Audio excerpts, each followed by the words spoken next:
किसी नदी के किनारे एक बहुत बड़ा शहर बसा हुआ था।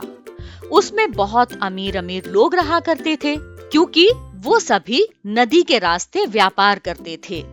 एक बार की बात है कि किसी कारणवश वो नदी सूख जाती है और वहाँ पर जो लोग रहते थे वो सभी उस शहर को छोड़कर कहीं और चले जाते हैं, जिस वजह से वो शहर एकदम वीरान हो गया था और अब वो खंडहर नगर के नाम से जाना जाता था।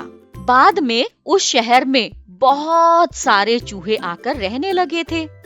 एक बार की बात है, पास ही में एक जंगल था। उस जंगल में हाथियों का एक बहुत बड़ा झुंड रहता था। वहाँ पर भी नदी तालाब सूख जाते हैं, जिस वजह से हाथी प्यास के मारे मरने लगे थे। उन हाथियों का राजा था गजराज। गजराज का एक मित्र था चील। वो गजराज को आकर बताता है, अरे मित्र, यहाँ पर तो पानी की वजह से आप सभी का बुरा हाल हो गया है, लेकिन वो जो खंडहर नगर है ना, उसके पास ही एक तालाब है। आप सभी वहाँ जाकर पानी पी सकते हो। गजराज उसे धन्यवाद देता है और अपने झुंड के साथ में खंडहर नगर से होते हुए उस तालाब पर पानी पीने के लिए पहुंच जाता है। एक साथ जब इतनी संख्या में हाथी वहां से गुजरते हैं तो उनके पैरों के नीचे कुचलकर हजारों चूहे मर जाते हैं। फिर शाम को जब हाथी वहां से वापस जाने लगते हैं तो दोबारा से उनके पैरों के नीचे दबकर और बहुत सारे चूहे मर जाते हैं। सभी चूहे अपने राजा के पास जाते हैं और उससे कहते हैं, मूषक राज, हमारी रक्षा करो।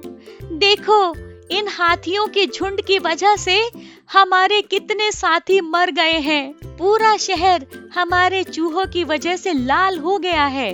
मूषक राज कहता है, मैं अभी जंगल में जाता हूँ और गजराज से बात करने की कोशिश करता हूँ। मैंने सुना है कि उनका राजा गजराज बड़ा ही दयालु है, वो जरूर मेरी बात मान जाएगा।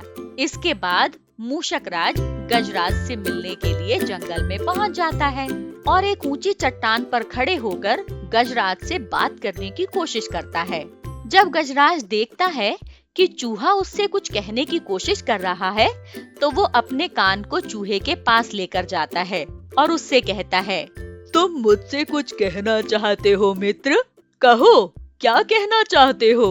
मूषक राज कहता है, हे गजराज, आप उस खंडहर नगर से होकर जब पानी पीने जाते हो तो उसकी वजह से हमारे हजारों साथी आपके पैरों के नीचे कुचलकर मर जाते हैं। आप कृपया करके उस रास्ते की बजाय किसी और रास्ते से पानी पीने के लिए जाएं।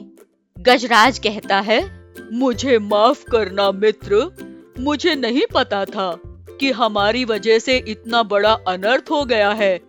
अब से हम किसी दूसरे रास्ते से ही तालाब पर पानी पीने के लिए जाएंगे। मूषक राज वहाँ से जाने लगता है और जाने से पहले कहता है, हे गजराज, यदि आपको कभी भी मेरी जरूरत पड़े तो मुझे याद कर लेना।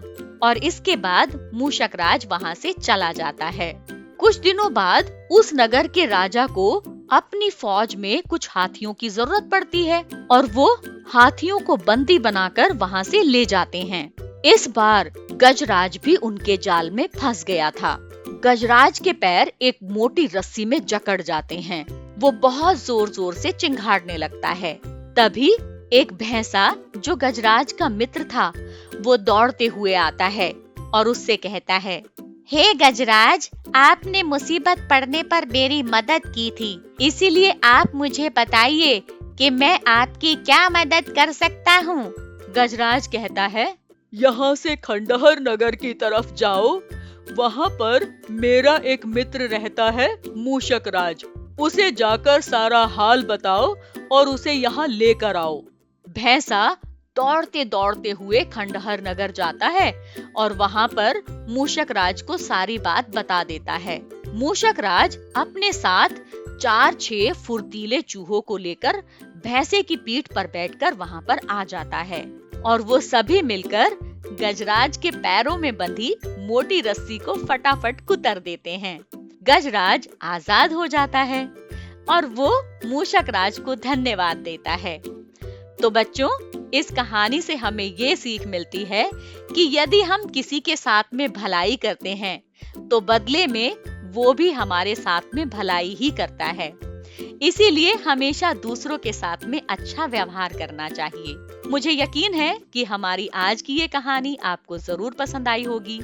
हमारे वीडियो को लाइक करें, शेयर करें और बचपन चैनल को सब्सक्राइब करें। साथ ही बेल आइकन को भी दबा दें ताकि हमारे अगले वीडियो की नोटिफिकेशन आपको तुरंत मिल जाए।